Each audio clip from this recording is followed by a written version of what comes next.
Eto, tungkol pa rin sa usapang pagkakalink, hindi lang nung kamay ni Dennis at ni Jeneline. Yung ex-girlfriend ni Dennis na si Christine Reyes ay nag-react sa paglabas ng mga Hong Kong pictures ni na Dennis at Jen.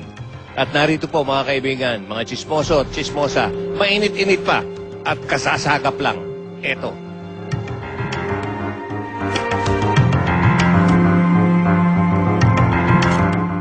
No, hindi naman po kasi kami talaga nagbalikan.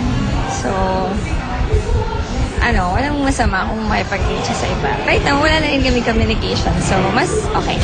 I don't remember tweeting anything like that. Tapos recently lang, nung lumabas yung picture nila, lumabas din sa Twitter account ko na I'm pissed off. Hindi ba tungkol doon ang ikinairit? No. Wala. So hindi ka hindi ka naman galit, wala kang Hindi ako talaga galit. Huwag niyo nang kasi there's nothing wrong, promise. Kung mag-date siya, okay lang talaga. Okay kayo ni Jenny? Okay lang kami. Actually, before nagbi-BBM pa kami, kaso nagpalit na ako, so I lost all of my contacts. So, kailangan kong i-retrieve. So, hindi ko na nakuha sa kanya. Pero we're okay.